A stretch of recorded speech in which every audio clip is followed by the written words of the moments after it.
Maximilian Schäfer.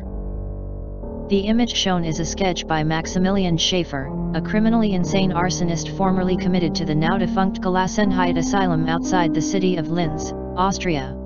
Weeks previous to his violent suicide, Max began complaining to staff about an unpleasant visitor who was arriving daily to harass him. According to Max, the visitor smelled very bad, and had a nasty temperament. Doctors at the facility knew that no visitors had been granted access to Schäfer since his arrival, and began to question him about the nature of his imagined outside contact.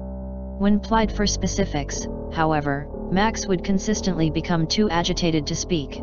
He would often act out violently against any staff that happened to be nearby.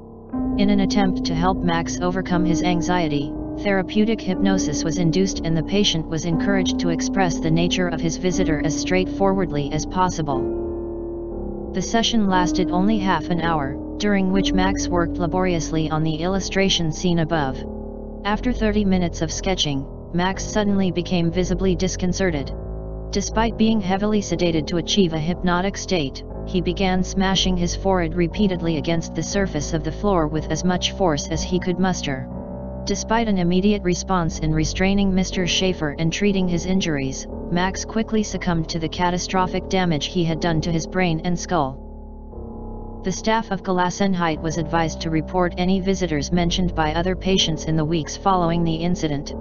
They were also instructed by supervisors to discourage patient rumors about foul-smelling strangers roaming the asylum's wards at night. Still, nothing helped to prevent the rash of suicides that shook Gelassenheit over the course of the following months. It was when the staff began to take their own lives alongside their patients that the property was finally abandoned.